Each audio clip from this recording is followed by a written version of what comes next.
Market లో invest చేసి మీ డబ్బులు డబుల్ చేసుకోవాలనుకుంటున్నారా? సుందరరామిరెడ్డి గారి లైవ్ సెమినార్ కి అటెండ్ అవ్వండి. హాయ్ హలో నమస్తే welcome to business boss with Rajeev Pasupuleti on Suman TV.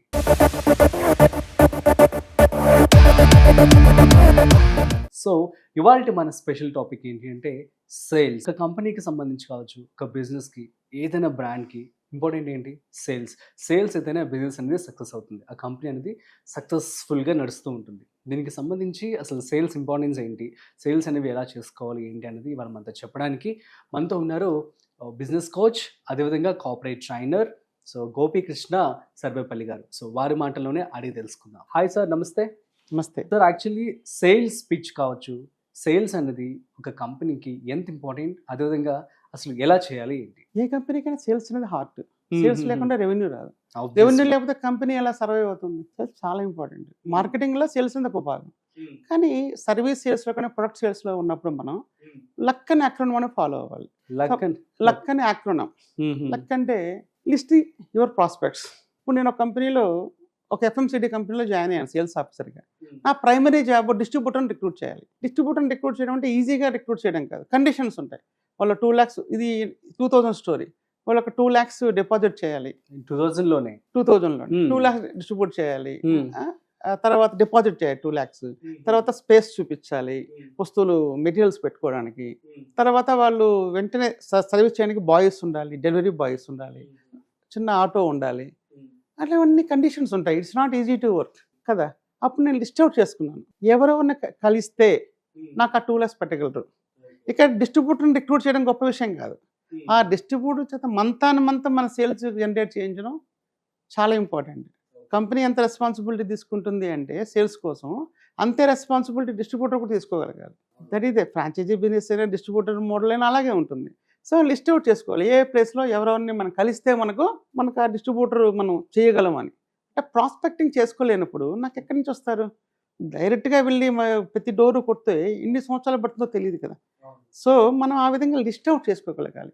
ఎవరిని మన డిస్ట్రిబ్యూటర్గా తీసుకుంటే మన కంపెనీకి అతను ఉపయోగపడతాడు అనేది ఇంపార్టెంట్. అట్లాగే మనం ఇప్పుడు లైఫ్ ఇన్సూరెన్స్ ఇండస్ట్రీలో పాలసీలు అమ్మాలన్నా, రియల్ ఎస్టేట్లో ప్లాట్స్ కానీ విల్లాస్ అపార్ట్మెంట్ ప్లాట్లు అమ్మాలన్నా, మనం ఒక ఫ్రీలాన్సర్గా జాయిన్ అయినప్పుడు ఫస్ట్ మనం లిస్ట్ అవుట్ చేసుకోగలగాలి. ఎవరు మనల్ని కొనగలరు ఈ బడ్జెట్లో? 30 lakhs అవ్వచ్చు, 1 crore అవ్వచ్చు, 3 crores అవ్వచ్చు. ఆ లిస్ట్ అవుట్ చేసుకున్న తర్వాత వాళ్ళు అప్రోచ్ కాగలగలము. అప్రోచ్ అయ్యి, నేను పలానా కంపెనీకి అసోసియేట్ అయి ఉన్నాను, నేను మా దగ్గర ఇలాంటి ప్రొడక్ట్స్ ఉన్నాయి అని చెప్పగలగాలి. ఫస్ట్ లిస్ట్ అవుట్ చేసుకోగలగాలి. 2 అప్రోచ్ కాగలగాలి. 2 యూ అంటే అండర్స్టాండ్ దేర్ నీడ్స్. ప్రతి ఒక్కరికి వాళ్ళ అవసరాలు ఉంటాయి. అవసరాలని బట్టి మనం సేల్ చేయాలి, కానీ మనకేదో అవసరం మనం ఏదో కొంచెం ఇన్సెంటివ్ వస్తుందనో దూరంలో మనం సేల్ చేయకూడదు. ఎందుకంటే ఆ సేల్ వస్తుంది టెంపరీగా, పర్మనెంట్గా కస్టమర్ కోల్పోతాం. ఫర్ ఎగ్జాంపుల్, ఒక మహబూబ్ నగర్లో ఒక టీచర్, గవర్నమెంట్ టీచర్ జాబ్ చేస్తున్నారు. ఆయనకు ఒక ప్లాట్ కావాలి అనుకోండి. ఓకే, మన కంపెనీ ప్రొడక్ట్ ఏమో భువనగిరి వైపు ఉంది. సో అతని నీడ్ ఎక్కడ ఉంది?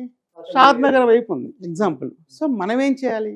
అతని నీడ్ని అర్థం చేసుకొని ఆ షాద్ నగర్ వైపు ఉన్న ప్లాటింగ్ కంపెనీలో ఐడెంటిఫై చేసి సేల్ చేయగలిగితే మనకు అతనితో లాంగ్ రిలేషన్ ఉంటుంది. సో మనకు లేదు కదా అని మనం రాంగ్ సెల్లింగ్ చేయకూడదు. అట్లాగే ఇన్సూరెన్స్ కంపెనీలో నేను 14 years వర్క్ చేశాను, బిగ్ కంపెనీస్లో. ఐ డి 26 crores ప్రీమియం చేశాను, 4 MDRTలు క్రియేట్ చేశాను, ప్రెస్టీజియస్ 150+ కాన్ఫరెన్స్ క్వాలిఫైర్ని క్రియేట్ చేశాను. బట్ నేను ఎప్పుడు చెప్పేది ఏంటి అంటే, కస్టమర్ని బట్టి ప్రొడక్ట్ మీరు సేల్ చేయండి.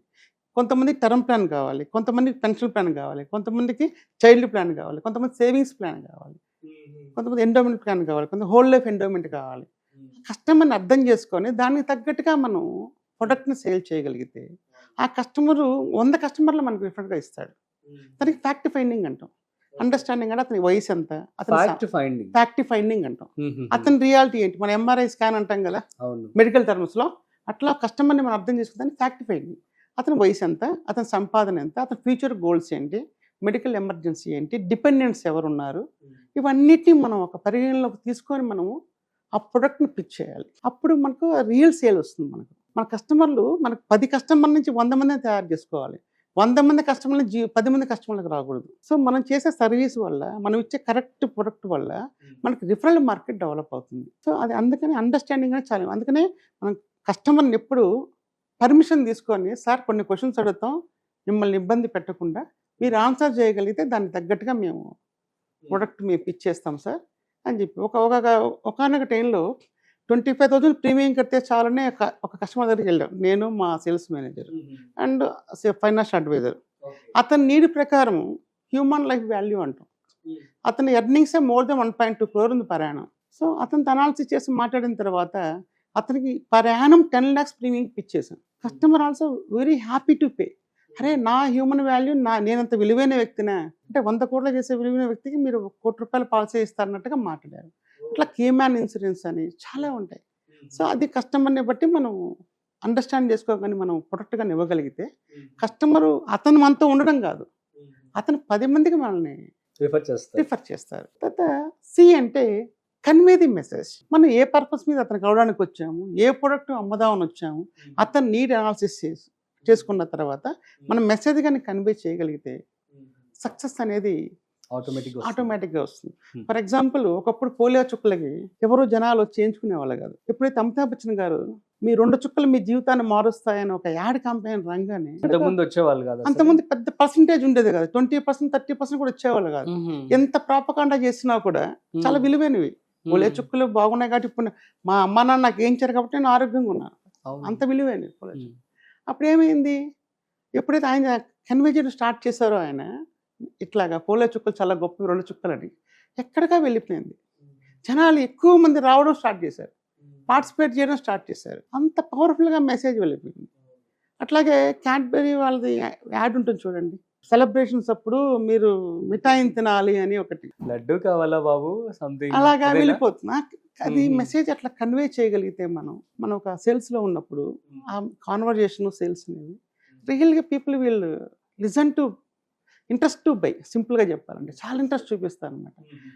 కే అంటే నాట్ ది రిలేషన్షిప్ అండి.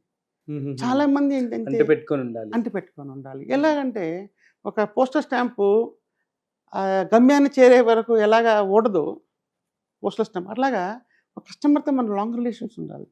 ఒక వన్ ఆఫ్ ద ఫేమస్ ఒక ఎల్ఐసి ఏజెంట్ ఉన్నారు నెల్లూరులో. ఆయన గత 40 నుంచి ఎల్ఐసిలోనే జీవిస్తున్నారు. ఆయనకి కస్టమర్ బేస్ 5,000 పీపుల్ అయ్యారు ఇవాళ. అతను ఈజ్ డూయింగ్ గ్రేట్ సర్వీస్. అతనికి ఇంకా 4-5 పెట్టుకున్నారు కింద. ఆయన సీక్రెట్ ఒకటే, ఒక్కసారి కస్టమర్ పరిచయం అయితే అతన్ని వదులుకోలేరు. ఆ విధమైన సర్వీసు మంచితనంతో ఆయన చేస్తారు. సో అంటే ఆ విధమైన మనం చేసుకోగలిగితే, లెక్కను ఫాలో కాగలిగితే, ఇన్సూరెన్స్లో MDRT అనేది సినీఫిల్ ఆస్కార్ లాంటిది, $1 million రౌండ్ టేబుల్ అనేది. ఒక్కసారి అమెరికా వెళ్ళి రావాలన్న కోరికని MDRT ఫుల్ఫిల్ చేస్తుంది, చాలా గొప్పది. దానికి నేను చెప్పేది MDRT కావాలంటే సింపుల్, లక్ష్యం పెట్టుకోకుండా ఒక మంచి ఉద్దేశం, 100 ఫ్యామిలీని నేను ప్రొటెక్ట్ చేయాలి అనుకుంటే MDRT ఇవ్వదు, అది ఉండాలి. అంతేగాని నేను ఇంత పాలన చేస్తే ఎంత కమిషన్ వస్తుంది నాకు అనే ఆలోచన ఉండకూడదు. నేను 100 ఫ్యామిలీని ప్రొటెక్ట్ చేయాలి అని అనుకుంటే మనం MDRT ఆటోమేటిక్గా అయిపోతుంది. అట్లాగే రియల్ ఎస్టేట్లో మనం బాగా డబ్బులు సంపాదించాలంటే నేను ఒక 50 మెంబర్స్కి మంచి ఇన్వెస్ట్మెంట్ ప్రొవైడ్ చేయగలగాలనుకుంటే అతను సక్సెస్ అవుతాడు.